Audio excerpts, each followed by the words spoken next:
Ready చేసే నీకు వందనాలు తండ్రి. అద్భుతాలు చేయదేవుడా నీకు వందనాలు తండ్రి. మా జీవితంలో చాలా గొప్ప అద్భుతాలు జరిగిస్తున్నందుకు వందనాలు తండ్రి. నీ కార్యాలు నా జీవితంలో, మా జీవితంలో, మా అందరి జీవితంలో జరిగిస్తున్నందుకు వందనాలు తండ్రి.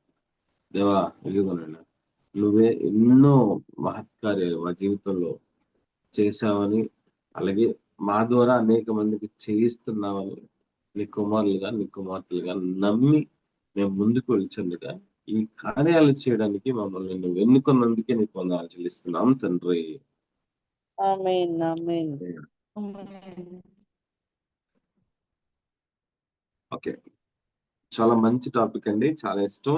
దీన్ని నేను చదివినప్పుడు దేవుడు నాకు ఇది అప్లై చేశాడు, నేను అప్లై చేసుకున్నాను. అప్లై చేసుకున్న తర్వాత దీన్ని రుచి చూశాను. ఈ రోజు చెప్పబోతున్నది టేస్ట్ నేను అనుభవించాను. అపోస్తుల కార్యములు 5వ అధ్యాయం 12-16 వరకు. సో చదవండి. అపోస్తులు విశ్వాసులు ఉమ్మడిగా సొలొమోను మండపంలో సమావేశమవుతూ ఉండేవాళ్ళు. వీళ్ళు ప్రజల్లో ఎన్నో అద్భుతాలు మహత్యాలు చేశారు.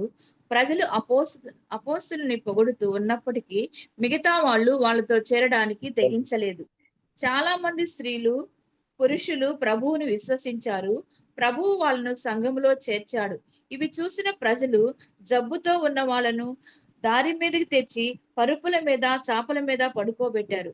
పేతురు ఆ దారి మీదుగా పడిచినప్పుడు అతని నీడ కొందరి మీద నన్న పడుతుందని వాళ్ళ ఉద్దేశము.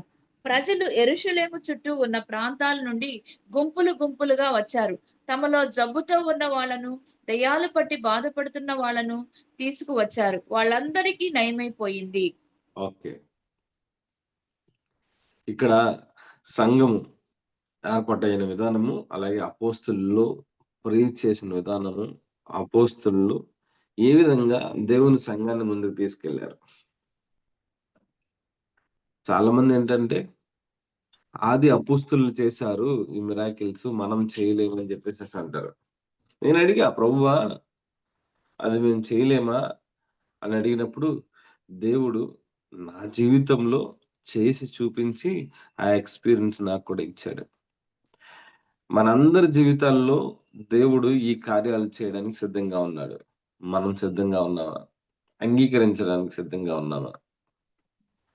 దేవుడు నిన్ను ఉపయోగించి దురాత్మను వెళ్ళగొట్టడానికి దేవుడు నిన్ను ఉపయోగిస్తాను అంటున్నాడు. నీకు ఆశ ఉందా? నీకు డిజైర్ ఉంటే, ఆశ ఉంటే నిన్ను దేవుడు చాలా ఉన్నతమైన స్థితికి తీసుకెళ్తాడు, చాలా గొప్ప స్థితికి తీసుకెళ్తాడు. కానీ చాలా మందిలో ఆశ లేకుండా ఉంది. ప్రభువా నా ద్వారా దురాత్మను వెళ్ళగొట్టగలిగే విధంగా నాకు ప్రార్థన చేయించు ప్రభువా, నా ద్వారా స్వస్థతలు జరిగించు ప్రభువా, నా ద్వారా చాలా సమస్యల్లో ఉన్న వాళ్ళకి విడుదల కలిగించే విధంగా నన్ను మార్చు ప్రభువా అని ఆశ కలిగి ఉంటే నీ శరీరంలో ఉన్న ప్రతి అవయవాన్ని దేవుడు ఉపయోగించుకుంటాడు. అప్పుడైనా, ఇప్పుడైనా, ఎప్పుడైనా. పాత నిబంధన గ్రంథంలో మోషే ద్వారా జరిగిన ఏ అద్భుతాలు అన్నారు, ఇంకా జరగవు అన్నారు. తర్వాత అపోస్తుల కార్యంలో అపోస్తుల ద్వారా జరిగే ఆది అపోస్తుల ద్వారా జరిగినవి అద్భుతాలు అన్నారు, ఇంకా జరగవు అన్నారు. మరి ఇప్పుడు ఇంకెన్ని అద్భుతాలు జరుగుతున్నాయి? అద్భుతాలు జరుగుతున్నా చాలా మంది నమ్మే పొజిషన్ లో ఉండట్లేదు. ఎంత వాక్యం చెప్పినా నమ్మే పొజిషన్ లో ఉండట్లేదు. నమ్మనప్పుడు దేవుడు దిగొచ్చి నీ ముందు అద్భుతాలు చేయడానికి దేవుడేమి ఇష్టపడటండి.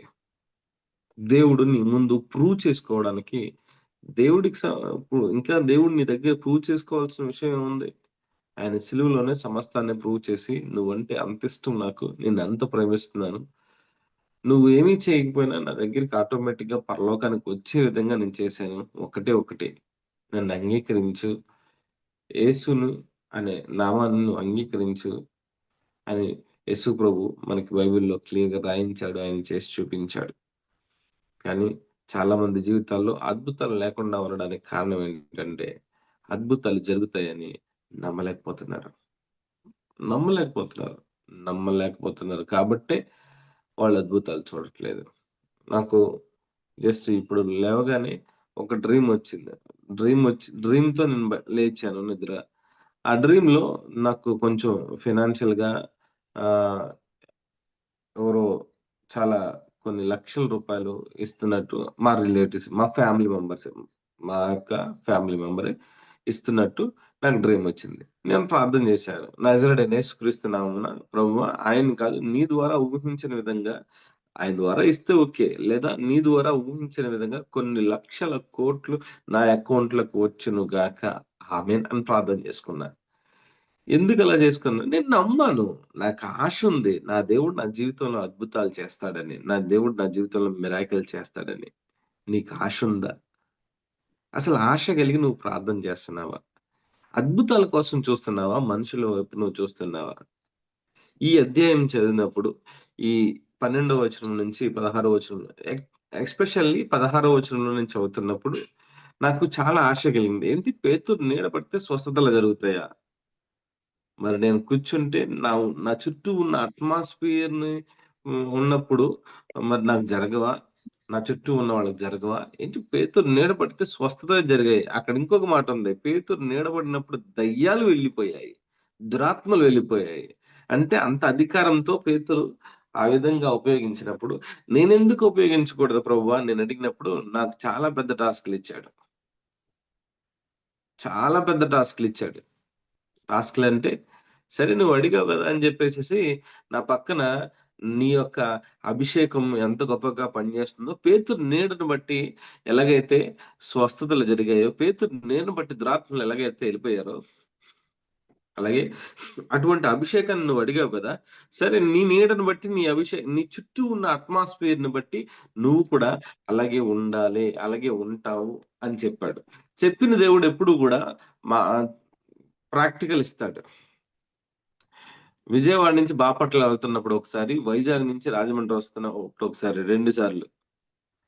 బస్ సీట్‌లో నా ప అఘోరా కూర్చున్న పక్కన నన్ను కూర్చోబెట్టాడు దేవుడు తీసుకెళ్ళి. వాళ్ళా కూర్చున్నారు. కొంతమందికి ఆ వీడియో కొంతమందికి ఇందులో చూపిచ్చాను. ఇద్దరు ముగ్గురు బ్రదర్స్‌కి కూడా వీడియో కాల్ చేసి చూపిచ్చాను నేను. వాళ్ళు చేస్తున్న పని. వాళ్ళేం చేస్తున్నారో, వాళ్ళ అఘోరాలా కాదా? వాళ్ళు మాంత్రిక విద్యలతో ఉన్నవాళ్ళా కాదా? అని వాళ్ళ ప్రూఫ్ కోసం గూడా. మీ ముందు నేను ప్రూవ్ చేసుకోవాల్సిన అవసరం లేదు. నా ఆత్మీయమైన సహోదరులు వాళ్ళు ఎదగడానికి వాళ్ళకి వీడియో కాల్ చేసి చూపించాను నేను. దేవుడు గూడా ఆ 2 టైమ్స్ కూడా ఒకటి రాజమండ్రి నుంచి బాపట్ల వెళ్తున్నప్పుడు, అలాగే వైజాగ్ నుంచి రాజమండ్రి వస్తున్నప్పుడు 2 టైమ్స్ కూడా బస్సులో ఎక్కడ సీట్ లేదు. అక్కడ మాత్రమే ఉంది. దేవుడు నన్ను అక్కడే కూర్చోమన్నాడు. ఎక్కడా కూర్చోవద్దన్నాడు. కూర్చున్న తర్వాత అర్థమైంది. నువ్వు అడిగావు గదా! నువ్వు అడిగిన దానికి ప్రాక్టికల్ కావాలి గదా! అని చెప్పేసేసి అక్కడ కూర్చోబెట్టాడు. కొన్ని గంటల సేపు వాళ్ళ చేస్తున్న ప్రతి దాన్ని కూడా నేను డిస్ట్రాయ్ చేసే, దాన్ని నాశనం చేసే సామర్థ్యం అనేది దేవుడు నాకిచ్చాడు. నాకు యాక్టివేట్ అయ్యింది. అలాగే నెల్లూరులో ఒక సంఘటన జరిగితే చాలా మంది మీద చేతబడి చేశారని తెలిస్తే వాళ్ళ ఇంటికెళ్ళి మరి ఇందులో సిసిల్ బ్రదరు, నేను, రాజేషు అండ్ కుమారు కలిసి వెళ్లి అక్కడికెళ్ళి ఒక ప్రాంతం వెళ్లి ఆ దురాత్మని డిస్ట్రాయ్ చేసొచ్చాం.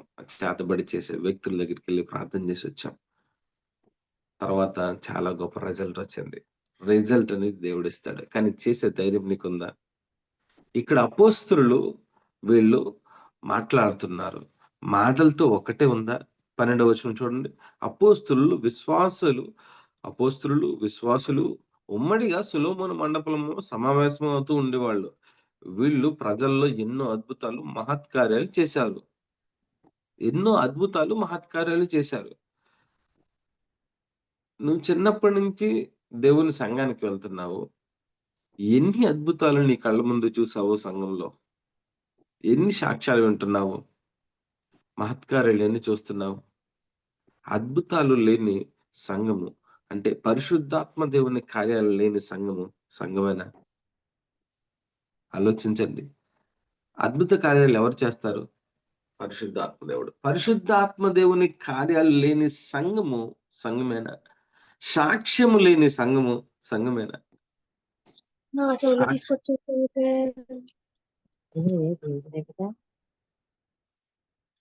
సాక్ష్యము లేని సంఘమేనా? సాక్ష్యం ఉండాలి. మనిషికే సాక్ష్యం ఉంటది. మరి సంఘంలో సాక్ష్యం ఉందా? చాలా సంఘాల్లో సాక్ష్యాలు చెప్పనివ్వరు. దేవుడు చేసిన మహిమ కార్యాలు మరి అందరికీ తెలియకుండా ఎలా మరి సాక్ష్యం చెప్పాలి కదా! సాక్ష్యాలు చెప్పినప్పుడు కూడా, సాక్ష్యాలు చూపిస్తున్నప్పుడు కూడా చాలా మంది అవహేళన చేస్తూ చాలా మందిని స్టార్టింగ్‌లో ఇప్పుడంటే అందరూ చాలా మంది ధైర్యంగా సాక్ష్యాలు పెట్టగలుగుతున్నారు గానీ, శంఖేశ్వరుడిని సాక్ష్యాలు పెడుతున్నప్పుడు ఎంతమంది ఎంత ఘోరంగా మాట్లాడేవారో వాటన్నిటిని చూసి. ఇప్పుడు ఎన్ని లక్షల మంది సాక్ష్యాలు చెప్పడం మొదలుపెట్టారు. అద్భుతాల గురించి మాట్లాడుతున్నారు. ఓకే. వాళ్ళ వరకు ఓకే. మరి నీ విషయం ఏంటి ఈ రోజున? నువ్వు కూడా సాక్ష్యం చెప్పాలి గదా! సాక్ష్యం చెప్పాలంటే నీ జీవితంలో అద్భుతం కావాలి. నీ జీవితంలో అద్భుతం కావాలంటే, అద్భుతం జరగాలంటే నీలో ఆశ ఉండాలి. ఆశ ఉందా? పేతురు, యోహాను, యాకోబు వీళ్ళందరి ద్వారా ఇన్ని అద్భుతాలు జరిగించిన దేవుడు నీ ద్వారా జరిగించడా? ఓన్లీ బైబిల్ ఒకటే చదువుతూ కూర్చుంటూ అలాగే కొన్ని సంవత్సరాలు ఉండిపోతావా? వాక్యం ఒకటే చదువుకుంటూ ఉండిపోతావా? దాన్ని రియల్ లైఫ్‌లో అనుభవించవా? వాక్యాన్ని బైబిల్‌లో ఉన్న మాటలు వాళ్ళకి దేవుడు చాలా గొప్ప కార్యాలు చేశాడంట. స్వస్థతలు చేశాడంట. హీలింగ్స్ చేశాడంట. మిరాకిల్ చేశాడంట. చాలా అద్భుత కార్యాలు చేశాడంట. మనసులు మార్చేశాడంట. ఎన్ని కార్యాలు మనం చదువుతున్నాం యేసు ప్రభు చేసిన కార్యాలు. డబ్బులు కావాలంటే తీసుకొచ్చి వాళ్ళ పాదముల దగ్గర పడేశారంట. డబ్బులు వాళ్ళకి ఆటోమేటిక్‌గా వచ్చాయంట. మరి మన జీవితంలో, మన కుటుంబాల్లో డబ్బుల కోసం మనం పరిగెడుతున్నాము. ఈ అద్భుతాల వెనకాల మనం పరిగెట్టలేకపోతున్నాం. ఆశ ఉండట్లేదండి మెయిను. ఆశ ఉందా నీకు? ఖచ్చితంగా దేవుడు చేస్తాడు. ఒక గొప్ప అద్భుతం చేస్తాడు. రోజు ఏదో నామకార్థంగా వాక్యం వింటున్నావా? అలా అయితే వినొద్దండి. ఆశ కలిగి విను. దేవుని దగ్గర నుంచి ఆశ కలిగి విను. దేవుడు నీ జీవితంలో అద్భుతాలు చేయడానికి సిద్ధంగా ఉన్నాడు. నీకు ఆశ లేకపోతే ఆయన ఎందుకు చేస్తాడు? ఓహో! ఆయన దేవుడని నీ ముందు ప్రూవ్ చేసుకోవాలా? ఇక్కడ ఎంత గొప్పగా వాళ్ళు ఓన్లీ సమావేశం ఒకటే కాదు. వీళ్ళు ప్రజల్లో ఎన్నో అద్భుతాలు, మహత్కార్యాలు చేశారు. 13వ వచనం. ప్రజలు అపోస్తలుల్ని పొగుడుతూ ఉన్నప్పటికీ మిగతా వాళ్ళు వాళ్ళతో చేరడానికి తెగించలేదు. చాలా మంది దేవుని అద్భుతాలు జరుగుతున్నా చేరలేదు. అయినప్పటికీ చాలా మంది స్త్రీలు, పురుషులు ప్రభువును విశ్వసించారు. ప్రభువు వాళ్ళను సంఘములో చేర్చాడు. సంఘంలో చేర్చేది ప్రభువు. తర్వాత 15వ వచనం. ఇవి చూసిన ప్రజలు జబ్బుతో ఉన్న వాళ్ళను దారి మీదకి తెచ్చి పరుపు మీద చాప మీద పడుకోబెట్టారు. పేతురు ఆ దారి మీదుగా నడిచినప్పుడు అతని నీడ కొందరిని మీదనున్న పడుతుందని వాళ్ళ ఉద్దేశం. పేతురు నీడ పడితే స్వస్థత జరగాలని పేతురు అడగలేదు. పేతురు అడగలేదండి. అక్కడ అడిగింది అక్కడ అవసరంలో ఉన్న వాళ్ళు ఆశ కలిగి అనారోగ్యంగా ఉన్న వాళ్ళని రోడ్డు పక్కన పడుకోబెట్టేసి పేతురు ఇలా ఎళ్తాడు. ఆ నీడ పడితేనే స్వస్థతలు జరిగిపోతాయని సంఘం నమ్మింది. అక్కడున్న వాళ్ళు నమ్మారు. పేతురు స్పెషల్‌గా ఆ అనాయింటింగ్‌ని అడగలే. కానీ అక్కడ ప్రజల కోసం వాళ్ళ నమ్మకాన్ని బట్టి అద్భుతాలు జరిగించాలని పేతురు నీడ పడే విధంగా, ఆ నీడకు కూడా స్వస్థత కలిగించే విధంగా, ఆ నీడ కూడా స్వస్థత కంప్లీట్‌గా ఇవ్వగలిగే విధంగా దేవుడు చేశాడు. పేతురు నీడ పడగానే వాళ్ళందరికీ కూడా అనారోగ్యాలు పోయాయి. అక్కడ ఇంకొక మాట ఉంది. పేతురు నీడ పడినప్పుడు స్వస్థతలే కాదు. ప్రజలు యెరూషలేము చుట్టూ ఉన్న వాళ్ళ ప్రాంతం నుంచి గుంపులు గుంపులుగా వచ్చారు. తమలో జబ్బుతో ఉన్న వాళ్ళను, దయ్యాలు పట్టి బాధపడుతున్న వాళ్ళను తీసుకుని వచ్చారు. దయ్యాలు పట్టి బాధ పడుతున్న వాళ్ళను పైన కూడా ఆ నీడ పడినప్పుడు వాళ్ళందరికీ నయమైపోయింది. అనారోగ్య సమస్య గాని, దురాత్మల సమస్య గాని, ఏ సమస్య ఉన్నా పేతురు నీడ పడినప్పుడు వాళ్ళకి స్వస్థత కలిగింది. దురాత్మలు పోయాయి. కుటుంబాలు కట్టబడ్డాయి. అప్పుడు చేసిన దేవుడు నీ ద్వారా ఇప్పుడు చేయడా? పేతురుని ఉపయోగించుకున్న దేవుడు నిన్ను ఉపయోగించుకోడా? పేతురుకు నీకు ఉన్న తేడా ఏంటి? పేతురు శిష్యుడు, నువ్వు దేవుని కుమారుడు, దేవుని కుమార్తెవి. ఇంకా నువ్వు కొంచెం హై పొజిషన్ లోనే ఉన్నావు. ఇప్పుడు నిన్ను నన్ను దేవుడు కుమారుడిగా కుమార్తెగా పిలుస్తున్నాడు దేవుడు. పేతుర్ని శిష్యుడిగానే చూశాడు దేవుడు. నిన్ను నన్ను కుమారుడిగా కుమార్తెగా చూస్తున్నాడు. కుమారుడు ఎక్కువ, శిష్యుడు ఎక్కువ? కుమారుడే. కుమారుడిగా నువ్వేం చేస్తున్నావు? ఎటువంటి అద్భుతాలు జరిగిస్తున్నావు కుమారుడిగా? ఇంకా నీ పరిస్థితి ఎలా ఉందని రోజు దుఃఖంతో, వేదనతో దేవుని దగ్గర కూర్చుంటూనే ఉంటున్నావా ఇన్ని సంవత్సరాలు? ఏడవడానికి ప్రార్థన అనేదాన్ని పెట్టుకున్నావా? ఏడవడమేనా? కన్నీటితో దేవుణ్ణి అడగడమేనా? నువ్వు ఏడ్చుకుంటూ కూర్చుంటే ఎప్పుడు చేస్తావు? ఎప్పుడు సంఘాన్ని బలపరుస్తావు? నీ చుట్టూ ఉన్న వాళ్ళందరికీ కూడా దేవుని రుచి ఎప్పుడు చూపిస్తావు? నీ చుట్టూ ఉన్న అట్మాస్ఫియర్ మారాలి. ఆశ ఉందా నీకు? నీ చుట్టూ ఉన్న పరిస్థితి మారాలి. నువ్వు అలా నుంచున్నావంటే నీ ఆ వాయిస్ వినగానే చుట్టూ ఉన్న అట్మాస్ఫియర్ అంతా మారాలి.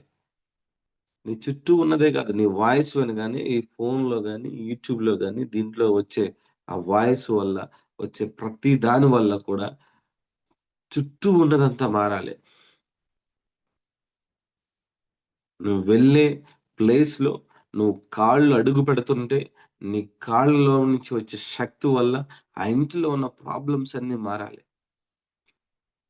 నువ్వు సంఘంలో అడుగు పెడుతూ ఉన్నావంటే, ఒక చర్చ్‌లో అడుగు పెడుతున్నావంటే, ఒక ప్లేస్‌లో అడుగు పెడుతున్నావంటే, నీ కాళ్ళ నుంచి వచ్చిన ఆ శక్తి వల్ల ఆ అట్మాస్ఫియర్ అంతా మారాలి. ఒకళ్ళతో జస్ట్ షేక్ హ్యాండ్ ఇస్తున్నా, లేకపోతే ఏదన్నా టచ్ చేసినా, ఏ గోడనన్నా టచ్ చేసినా, లేకపోతే ఏ వస్తువునన్నా పట్టుకున్నా, ఆటోమేటిక్‌గా అది దేవునికి మహిమకరంగా మారాలి. అక్కడున్న సాతాను, అక్కడున్న ప్రాబ్లమ్, అక్కడున్నదంతా కూడా నాశనం అయిపోవాలి. నువ్వు అలా చేయడం దేవునికిష్టం. దేవుడు చూస్తున్నాడు, వెయిట్ చేస్తున్నాడు. ఎప్పుడు నువ్వు అన్నిటిని కంట్రోల్‌లోకి తీసుకొని, ఆయన కంటే గొప్ప అద్భుతాలు చేస్తావా అని ఆయన చూస్తున్నాడు. నువ్వేమో నా జీవితంలో ఒక్క అద్భుతం అన్నా చెయ్యి యేసయ్య అని నువ్వంటున్నావు. ఆయనేమో నాన్న నీ ద్వారానే అద్భుతాలు చేయాలి నాన్న. నువ్వు నోటితో మాట్లాడు నాన్న, చేతులతో టచ్ చెయ్యి నాన్న, కళ్ళతో చూడు నాన్న, అట్మాస్ఫియర్‌ని కంట్రోల్ చెయ్యి నాన్న అని యేసయ్య ఆశపడుతున్నాడు. మా ఖ్యాతి ఒక పాట పాడుతది. అద్భుతం చెయ్యుమయ్యా నా జీవితంలో నిన్నే నమ్మి ఉన్నా యేసయ్యా.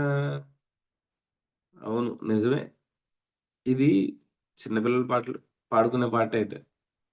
నిజంగా చిన్న పిల్లలు పాడుకునే పాటే. చిన్న పిల్లలు అద్భుతాల కోసం అడుగుతారు. పెద్దోళ్ళు అద్భుతాలు చేస్తారు. మీరు చేసే స్థితిలో ఉండాలా?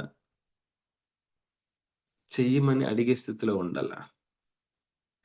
నీకు అద్భుతం కావాలా? నీ ద్వారా అద్భుతాలు జరిగించాలా? ఏ స్థితిలో ఉండాలి? అయ్యా! ఈ అద్భుతాలు, ఈ అద్భుతాలు చేయడము, అద్భుతాలు పొందడం అప్పట్లో జరిగింది ఇప్పుడు జరగదని ఆ స్థితిలో, ఆ ఆలోచనలతో ఉంటున్నావా? లేదమ్మా. యేసయ్య నిన్నెప్పుడూ ప్రేమిస్తున్నాడు. ఆది అపోస్తుల సంఘంలో అప్పుడున్న ప్రాబ్లమ్స్‌ని బట్టి, అప్పుడున్న పరిస్థితులను బట్టి అక్కడ అద్భుతాలు చేశాడు. ఇప్పుడున్న ప్రాబ్లమ్స్‌ని బట్టి, ఇప్పుడున్న సమస్యల్ని బట్టి నిన్ను ఉపయోగించి, నీ చేతులు ఉపయోగించి, నీ కాళ్ళు ఉపయోగించి, నీ శరీరాన్ని ఉపయోగించి, నీ శరీరం ద్వారా వచ్చిన నీడను కూడా ఉపయోగించి దేవుడు అద్భుతాలు చేస్తాడు. నీ మాట్లాడుతున్నప్పుడు నీ నోట్లో నుంచి వచ్చే ఊపిరి గాలి గాలి పీలుస్తున్నప్పుడు బయటికొస్తున్న గాలిని కూడా దేవుడు ఉపయోగించి అద్భుతాలు చెయ్యగలడు. చేస్తాడు. కానీ నీకా డిజైర్ ఉందా? నీకా డిజైర్ లేనప్పుడు ఎక్కడ కూడా నీ ద్వారా అద్భుతాలు దేవుడు జరిగించడు. నీకు ఆశ కలిగి ఉండి నన్ను ఇలా ఉపయోగించుకో ప్రభు అంటే చాలా గొప్పగా ఉపయోగిస్తాడు. నేను ఆశపడ్డా. చాలా భయంకరమైన ప్లేసెస్ ఏవైతే ఉన్నాయో ఇండియాలో భయంకరమైన ప్లేసెస్ ఏదైతే ఉన్నాయో అక్కడికెళ్ళి నేను ప్రార్థన చేస్తాను ప్రభువా అన్నాను. నన్ను తీసుకెళ్ళాడు. ఇండియాలో ఎవరు ఎళ్ళలేని అతి భయంకరమైన ప్లేసెస్ ఏ పాస్టరు ధైర్యం చేసి వెళ్ళలేని ప్లేసెస్ ఏవైతే ఉన్నాయో ఆ ప్లేసెస్‌కి వెళ్లి నేను ప్రార్థన చేసొచ్చాను. శరీరంతో, కాళ్ళు, చేతులతో ప్రతి అవయవం కూడా పర్ఫెక్ట్‌గా ఉంది నాకు. ఏ ప్రాబ్లమ్ లేదు. సంపూర్ణమైన ఆరోగ్యంతో ఉన్నాను నేను. మీరు చిన్న చిన్న అనారోగ్యాలు, లేకపోతే చిన్న చిన్న దురాత్మలు ఏదైనా కనిపించినప్పుడు భయపడి, వణికిపోతూ చాలా ఇబ్బంది పడిపోతున్నారు. దేవుని యొక్క ఆత్మ నీలో ఉంది. బ్రదర్, సిస్టర్, దేవుని యొక్క పరిశుద్ధాత్మ నీలో ఉంది. అంటే యేసు ప్రభులో ఏ పరిశుద్ధాత్మ దేవుడైతే ఉన్నాడో, నీలో కూడా అదే పరిశుద్ధాత్మ దేవుడు ఉన్నాడు. పరిశుద్ధాత్మ దేవుడు కొంచెం తక్కువగా, కొంచెం ఎక్కువగా అలా ఏం లేదు. నాలో పరిశుద్ధాత్మ పెరగాలని ప్రార్థన చేయొద్దు. పరిశుద్ధాత్మ దేవుడు పెరగడం, తగ్గడం ఉండదు. ఏ పరిశుద్ధాత్మ దేవుడు ఉన్నాడో యేసు ప్రభులో అదే పరిశుద్ధాత్మ దేవుడు నీలో ఉన్నాడు. ఏ పరిశుద్ధాత్మ దేవుడు పేతురు ద్వారా కార్యాలు చేయించాడో అదే పరిశుద్ధాత్మ దేవుడు నీలో ఉన్నాడు. అపోస్తలుల ద్వారా కార్యాలు జరిగించిన పరిశుద్ధాత్మ దేవుడు ఇప్పుడు నీలో కూడా ఉన్నాడు. నువ్వు సిద్ధంగా ఉన్నావా? అద్భుతాలు చేయడానికి నువ్వు సిద్ధంగా ఉన్నావా? లేదు, ఈ అద్భుతాలంటే మాకిష్టం లేదు. మేము ఓన్లీ వాక్యం మాత్రమే ప్రకటిస్తాము. జీవము కలిగిన ఆ వాక్యాన్ని మాత్రమే ప్రకటిస్తామంటే, వాక్యము, అద్భుతాలు వేరు వేరు కాదండి. 2 ఒకటే. వాక్యం చెప్తున్నప్పుడే అద్భుతాలు జరగాలి. మనం మాట్లాడుతున్నామంటేనే ఆ వాయిస్‌కి ఆ చుట్టూ ఉన్న అట్మాస్ఫియర్ అంతా కంట్రోల్‌లోకొస్తుందని అర్థం. అక్కడ అద్భుతం జరుగుతుంది. యేసు నామమున అని మాట్లాడమన్నాడు. దేవుడు అద్భుతాలు చేయమని చెప్పలేదా? మార్కు రాసిన సువార్త 16, 17 నమ్మిన వారి వలన ఈ సూచక్రియలు కనిపిస్తాయి అన్నాడు. కనిపిస్తాయి అన్నాడు. ఆయనే చెప్పేసాడు. దురాత్మను వెళ్ళగొడతారన్నారు. అనారోగ్యాల్ని బాగుపరుస్తా అన్నాడు. ఇంకా చాలా చెప్పాడు అక్కడాయన. మెయిన్ ఈ 2 ఇక్కడ 2 ఏంటి? పేతురు ఉపయోగించి దురాత్మను వెళ్ళగొట్టాడు. అనారోగ్యాలు పోగొట్టాడు. పేతురు కాదు. పేతురు నీడ. పేతురుతో సంబంధం లేకుండానే జరిగిపోయింది అవన్నీ. ఆశ కలిగి నువ్వున్నప్పుడు నువ్వు ప్రెజెన్స్‌ని దేవుడు అంత గొప్పగా ఉపయోగించుకుంటాడు. జస్ట్ నువ్వు వాళ్ళ ఇంటికి అడుగు పెడితే చాలు. ఆటోమేటిక్‌గా ఆ ఇల్లు కంట్రోల్‌లోకొస్తది. జస్ట్ నువ్వు వెళ్లి వాళ్ళకి షేక్ హ్యాండ్ ఇస్తే చాలు. ఆటోమేటిక్‌గా వాళ్ళు నీ కంట్రోల్‌లోకొస్తారు. దేవుని యొక్క ప్రెజెన్స్ నువ్వు క్యారీ చేస్తున్నావు. నువ్వే మందసానివి. నడుస్తున్న దేవుని యొక్క మందసానివి నువ్వు. నడుస్తున్న దేవుని యొక్క బలిపీఠాన్ని నువ్వు. నువ్వే దేవుని యొక్క బలిపీఠం. నువ్వే దేవుని యొక్క ఆల్టర్. నువ్వే దేవుని యొక్క మందసం. నువ్వే దేవుని యొక్క అతి పరిశుద్ధ స్థలం కూడా నువ్వే. నువ్వలా వెళ్తున్నావంటే అక్కడున్న సాతానంతా కూడా నాశనమైపోవాలి. నీ దేవుని మందసం ముందు సాతానుకు సంబంధించిన విగ్రహాలేవి కూడా నిలబడలేకపోయాయి. దాగోను దేవత విగ్రహం కూడా తల తెగి ఆ మందసం ముందు పడ్డది. మరి నీ ముందు ఎన్ని దురాత్మలు నిలబడగలుగుతున్నాయి? లేదా ఎన్ని దురాత్మలు పారిపోతున్నాయి? నువ్వున్నా ఇంకా దురాత్మలు ఉంటున్నాయా? దానికి కారణం యేసు ప్రభువు నీ జీవితంలో కార్యం చేయలేదని యేసు ప్రభువుని నిందించొద్దు. నువ్వు సరిగ్గా అప్లై చేయట్లేదు. నువ్వు దేవుడిచ్చిన ఆ పవర్‌ని, ఆ ఫైర్‌ని, ఆ అనాయింటింగ్‌ని, ఆ శక్తిని ఉపయోగించట్లేదు. అసలు ఆశే ఉండట్లేదు. ఎప్పుడు కన్నీళ్లతో, వేదనతో ప్రార్థన చేయడం తప్ప, నా ద్వారా అద్భుతాలు జరిగించాలి, నేను అద్భుతాలు చేయాలని ఆశే ఉండట్లేదు. వేరే వాళ్ళ కోసం నేను ప్రార్థన చేయాలి, వేరే వాళ్ళ జీవితాలు బాగుపరచాలని నా ఆశే ఉండట్లేదు. అంతెందుకు నీ జీవితంలో అద్భుతాల కోసం నువ్వు ఎక్స్‌పెక్టే చేయట్లేదసల. దేవుని దగ్గర నుంచి అద్భుతాలు జరుగుతాయని ఆశే ఉండట్లేదు. అప్పులైపోయారు. డబ్బులెలా వస్తాయా అని ఆలోచిస్తున్నారు గానీ, దేవుని దగ్గర నుంచి ఏదో విధంగా గొప్ప మిరాకిల్ జరుగుతదని ఆశపడుతున్నారా? పరలోకం నుంచి ట్రాన్స్‌ఫర్ చేస్తాడో, లేకపోతే నీ బ్యాంక్ అకౌంట్‌లో ఉన్న ఆ డిజిట్స్‌ని మారుస్తాడో, లేకపోతే నీ బంగారాన్ని ఒక గ్రామున్న బంగారాన్ని ఒక కేజీ బంగారంగా మారుస్తాడని, అద్భుతాన్ని మనం ఎక్స్‌పెక్ట్ చేస్తున్నామా? నీ దగ్గర ఉన్నది ఒక గ్రామ్ బంగారమే. దాన్ని కేజీ బంగారంగా మార్చగలడని నువ్వు ఎప్పుడన్నా ప్రార్థన చేశావా? లేదా నీ దగ్గరున్నది రూ. 100 ఆ రూ. 100 100,00,00,000 అవ్వాలని ఎప్పుడన్నా నువ్వు ప్రార్థన చేశావా? అద్భుతం జరగాలని. చుట్టూ ఎవరు డబ్బులిస్తారా? తక్కువ డబ్బులిస్తారా? ఎవరిస్తారా అని చూస్తున్నావు. ఈ అప్పులు ఎలా పోతాయా? ఏ విధంగా పోతాయా? అని చుట్టూ ఆలోచిస్తున్నావు. అద్భుతాన్ని ఎందుకు నువ్వు ఎక్స్‌పెక్ట్ చేయట్లేదు? ఓకే. ఇప్పటి వరకు వినలేదు. ఇంత నేను అద్భుతాలు నా ద్వారా దేవుడు జరిగిస్తాడని నేను అనుకోలేదు. ఏదో పెద్ద గొప్ప దైవజనుడున్నాడు. ఆ దైవజనుడి దగ్గరికి అపాయింట్‌మెంట్ తీసుకొని నేను వెళ్తే, అప్పుడు ప్రార్థన చేస్తే, అప్పుడు నాకు దేవుడు ఈ అద్భుతం జరిగిస్తాడని నువ్వు ఆ లెవెల్‌లోకెళ్ళిపోయావు. ఒక క్యాన్సర్ పేషెంట్‌కి ప్రార్థన చేయాల్సిన అవసరం వచ్చింది. ఆ టైంలో ప్రభువా నేనెలా ప్రార్థన చేయను ప్రభువా అన్నప్పుడు, దేవుడు నాతో మాట్లాడిన మాట టీబీ జాషువా. ఆయన చాలా గొప్ప దైవజనుడు. ఆయనతో నేను పోల్చుకోవట్లేదు. చాలా గొప్ప దైవజనుడు. ఎన్నో అద్భుతాలు చేశాడు. స్వస్థతల విషయాల్లో చాలా గొప్ప అద్భుతాలు చేశాడు. దేవుడు అప్పుడేమని మాట్లాడాడంటే, ఆమె వీడియో చేసిన తర్వాత, "టీబీ జాషువా నా కుమారుడన్నాడు." తర్వాత, "విజయేంద్ర నువ్వు నా కుమారుడివే." నాకు టీబీ జాషువాని నిన్ను చూసే విధానంలో తేడా లేదు. మీరు నన్ను చూసే విధానంలో తేడా ఉంది. ఎప్పుడైతే ఆ మాట దేవుడన్నాడో, వెంటనే నేను ధైర్యం కలిగి ప్రార్థన చేయడం మొదలుపెట్టా. మొట్టమొదటి హీల్ అయిందే క్యాన్సర్ పేషెంట్. దేవుడు అంత స్వస్థతనిచ్చాడు. అంత అభిషేకాన్ని నాలో ఉంచి, నా ద్వారా అద్భుతాలు జరిగించడం మొదలుపెట్టాడు. నీకు ఆశుందా? ఈరోజు నీ ద్వారా అద్భుతాలు జరిగించడానికి దేవుడు ఇష్టపడుతున్నాడు. దేవుడు ఇష్టపడుతున్నాడు. నీ ద్వారా చాలా గొప్ప అద్భుతాలు చేస్తాడు. చాలా గొప్ప అద్భుతాలు చేస్తాడు. ప్రార్థన చేసుకుందామా? మనమందరం ప్రార్థన చేసుకుందాం. ప్రభువా! నన్ను ఉపయోగించుకో ప్రభువా! అని.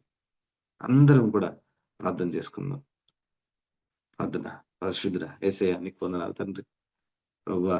ఇదిగో నాయన నీ పిల్లలముగా మేము ఆరాధించడానికి ఈ ఉదయకాల సమయంలో మా కష్టాలు, బాధలు, వ్యాధులు, శోధనలు ఇవన్నీ పోవాలని ఆశతో దేవా ఇదిగో నాయన ఈ జూమ్‌లో గాని, యూట్యూబ్‌లో గాని చూడడం జరుగుతుంది. యేసయ్య ప్రభువా! అద్భుతాలు చేయడానికి ఈ రోజున మమ్మల్ని మార్చినందుకు నీకు వందనాలు తండ్రి. మా జీవితంలో కష్టాలుంటే, ఆ కష్టాలను తొలగించడమే కాక, అనేక మంది జీవితాల్లో ఉన్న కష్టాలను తొలగించడానికి మమ్మల్ని ఎన్నుకున్నందుకు వందనాలు తండ్రి. ప్రభువా! అద్భుతాలు మా ద్వారా జరిగించండి ప్రభువా. సూచక్రియలు మా ద్వారా జరిగించండి ప్రభువా. ఇప్పటి వరకు ఏ అద్భుతాలు మేము చూడలేకపోయామో, సమస్యలైతే మమ్మల్ని బాధించాయో, వాటి విషయంలోనే ఎక్కువగా అద్భుతాలు చేయగలిగిన శక్తి సామర్థ్యాలతో మమ్మల్ని నింపండి ప్రభువా. డబ్బు ప్రాబ్లమ్‌లతో ఉన్న వాళ్ళందరూ కూడా మనీ మిరాకిల్ చేయునుగాక. యేసు నామమున అటువంటి అభిషేకం వాళ్ళలో యాక్టివేట్ అవ్వునుగాక. అనారోగ్య సమస్యలతో ఉన్నవాళ్ళు ఎవరైతే ఈ మాటలు వింటున్నారో వాళ్ళ ద్వారానే అనేక మందికి స్వస్థతలు జరుగునుగాక. నజరేయుడైన యేసుక్రీస్తు నామం డిక్లేర్ చేస్తున్నాను తండ్రి. మ్యారేజ్ సమస్యలో ఉన్నవాళ్ళు, వాళ్ళు ప్రార్థన చేసినప్పుడు వాళ్ళకి జరిగి అనేక మంది జీవితాల్లో మ్యారేజెస్ జరిగించే విధంగా వాళ్ళ ప్రార్థన చేసినప్పుడు అద్భుతాలు జరుగునుగాక. కుటుంబ విషయంలో, భార్య విషయంలో సమస్య, భర్త విషయంలో సమస్య, కుటుంబ విషయంలో సమస్యలు ఉంటున్నప్పుడు, వీళ్ళు ప్రార్థన చేసినప్పుడు వీళ్ళ జీవితంలో అద్భుతాలు జరిగేవి. వీళ్ళు ప్రార్థన చేస్తున్నప్పుడు అనేక మంది జీవితాల్లో అనేక అద్భుతాలు, కుటుంబ సమస్యల నుంచి విడుదల కలుగును గాక అని నజరేయుడైన యేసుక్రీస్తు నామమున డిక్లేర్ చేస్తున్నాను తండ్రి. యేసయ్యా, ప్రభువా, జాబ్ కోసం బాధపడుతూ, వేదన చెందుతూ కృంగిపోయిన వాళ్ళు, దేవా, వాళ్ళు నీ యొక్క అద్భుతాన్ని చూసి అనేక మందికి జాబ్స్ ఇచ్చే విధంగా, అనేక మంది జీవితాల్లో జాబులు వచ్చే విధంగా వీళ్ళు మాట్లాడుతున్నప్పుడు, వీళ్ళు దేవుని నిన్ను ఆరాధిస్తున్నప్పుడు, దేవా ఇదిగోనైనా వాళ్ళ మాట యేసు నామమున జాబ్ వచ్చును గాక అని మాట చెప్పినప్పుడు గొప్ప జాబులు వచ్చును గాక అని డిక్లేర్ చేస్తున్నాను తండ్రి. ప్రభువా, దురాత్మను వెళ్ళగొట్టడానికి నువ్వు శక్తినిచ్చావు తండ్రి. ఏ దురాత్మలైతే ఇంట్లో, కుటుంబంలో ప్రాబ్లమ్‌గా చేస్తున్నాయో, ఆ దురాత్మను వీళ్ళ ద్వారా వెళ్ళగొట్టించి అనేక మంది జీవితాల్లో ఉన్న దురాత్మలన్నిటిని కూడా నాశనం చేయడానికి నీ జనాంగాన్ని ఉపయోగిస్తున్నందుకు వందనాలు తండ్రి. నీ కుమారులని, నీ కుమార్తెలని ఇప్పుడే దేవా ఆ విధంగా మార్చినందుకు వందనాలు తండ్రి. Thank you father. పరిశుద్ధాత్మ దేవుడా, డాడీ నీకు వందనాలు తండ్రి. మా అందరిని ఉపయోగించి చాలా గొప్ప కార్యాలు, మహిమ కార్యాలు మా అందరి జీవితాల్లో నువ్వు జరిగించి ఉన్నావని ప్రభువా, అద్భుతాలు చేయడానికి మమ్మల్ని ఈ రోజున ట్రైన్ చేసినందుకే నీకు వందనాలు చెల్లిస్తూ, నజరేయుడైన యేసుక్రీస్తు నామమున నువ్వు కలిగిన సమస్తం నీ కుమారులుగా, నీ కుమార్తెలుగా ఈ భూమి మీద పొందుకుని ఉన్నామని నమ్మి పొందుకుని డిక్లేర్ చేస్తున్నాం తండ్రి. ఆమేన్. ఆమేన్. ఆమేన్. ఆమేన్.